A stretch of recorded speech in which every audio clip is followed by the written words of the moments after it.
எல்லை தாண்டி மீன் பிடித்ததாக கூறி இலங்கை கடற்படையினர் கைது செய்யப்பட்ட தமிழக மீனவர்களை இலங்கை நீதிமன்றம் விடுவிக்கப்பட்ட 18 விமானம் மூலம் சென்னை விமான நிலையம் வந்தடைந்தார்.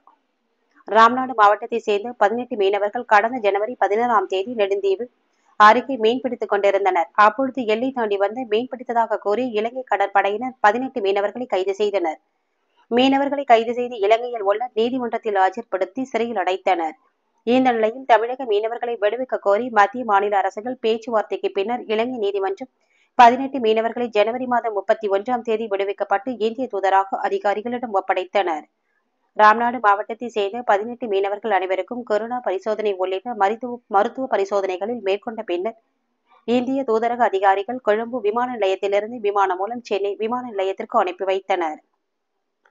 சென்னை விமான நிலையத்தில் மீன்வளத்துறை அதிகாரிகள் வரவேற்ற பின்னர் தமிழக பாஜக மீனவர் பிரிவு தலைவர் முனுசாமி தலைமையிலான பாஜகவினர் மீனவர்களை வரவேற்று அவர்களுக்கு சால்வை அணிவித்து உணவு பொட்டலங்களை வழங்கி வரவேற்றது குறிப்பிடத்தக்கது.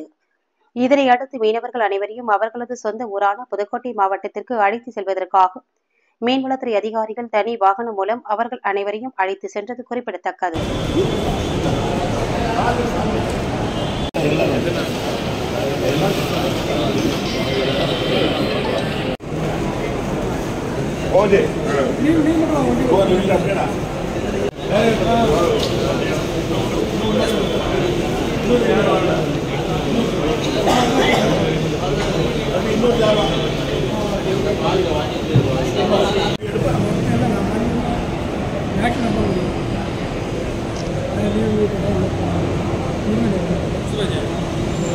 Gracias.